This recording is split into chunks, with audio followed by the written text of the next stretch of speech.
நாளை யாழ்ப்பாண மண்ணிலே, குறிப்பாக அரியாலை சித்துப்பாத்தி இந்து மயானத்துக்கு அருகில் செம்மணிக்கு அருகாமையில் நடைபெறுகின்ற அணையா விளக்கு போராட்டத்தினுடைய முக்கியமான பங்காளிகளாக அனைத்து தமிழ் மக்களும் நாங்கள் கலந்து கொள்ள வேண்டும் என்கின்ற ஒரு உன்னதமான வேண்டுதலை நான் எல்லோரிடமும் உருக்கமாக முன்வைக்கிறேன்.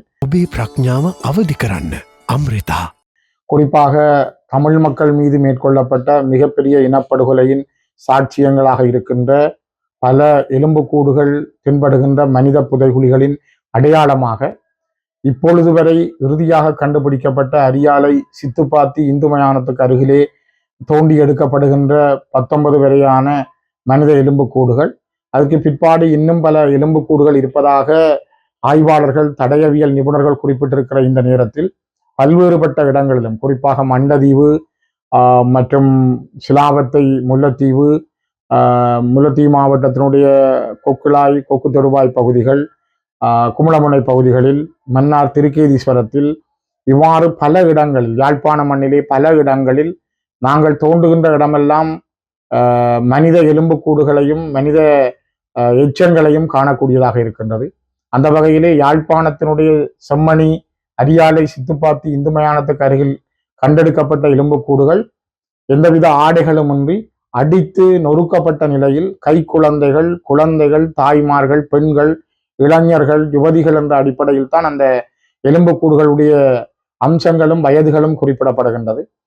குறிப்பாக நீதிமன்றத்தாலும் தடயவியல் நிபுணர்களாலும் தரப்படுகின்ற ஆதாரங்களின் அடிப்படையிலும் அந்த எலும்புக்கூடுகள் கண்டெடுக்கப்பட்டிருப்பது குறிப்பாக 1995 ஆண்டிலிருந்து 2001 ஆண்டுக்கு இடைப்பட்ட அந்த காலப்பகுதியிலே யாழ்ப்பாண மண்ணிலே கொத்து கொத்தாக காணாமலாக்கப்பட்ட பல பேருடையதாக இருக்கலாம். அதுக்கு பிற்பாடு 2008, 2009 இறுதி யுத்த காலப்பகுதியிலும் சரணடைந்தவர்கள் பல பேர் காணாமலாக்கப்பட்டிருக்கிறார்கள். அந்த சரணடைந்த முன்னாள் போராளிகள் பல பேருடையதாகவும் இருக்கலாம் என்ற சந்தேகங்கள் மக்களிடம் உண்டு. ஆகவே இந்த சந்தேகங்களுடைய மிகப்பெரிய வெளிப்பாடுதான் இந்த எலும்புக்கூடுகள் மீதான மக்களுடைய அணையா விளக்கு என்கிற இந்த போராட்டம். ஐக்கிய நாடுகள் சபையினுடைய மனித உரிமைகள் ஆணையாளர் இலங்கைக்கு வருகின்ற இந்த நேரத்தில் அவருக்கு இந்த விடயத்தை கொண்டு செல்வதற்கான ஒரு திறந்த வழியாக, அதனை ஒரு அடையாளப்படுத்தி வெளிப்படுத்துகின்ற ஒரு போராட்டமாக இந்த அணையா விளக்கு போராட்டம் அமைந்திருக்கிறது.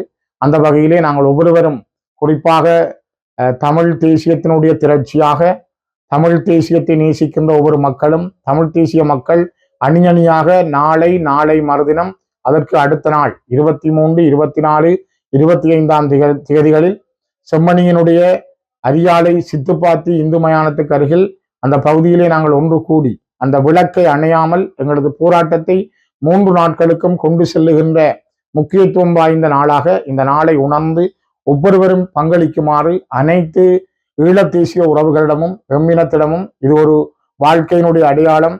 நாங்கள் செய்கின்ற மிகப்பெரிய பங்களிப்பு எங்கள் மண்ணிலே எங்களுக்கு எதிராக மேற்கொள்ளப்பட்ட இனப்படுகொலையை அடையாளப்படுத்துகின்ற ஒரு போராட்டம். எல்லோரும் அணியணியாக திரண்டு இதிலே பங்கு கொள்ளுமாறு உங்கள் எல்லோரையும் மிகவும் வாஞ்சியோடும் அன்புரிமையோடும் வினயமாக கேட்டுக்கொள்கின்றேன். நன்றிகள்.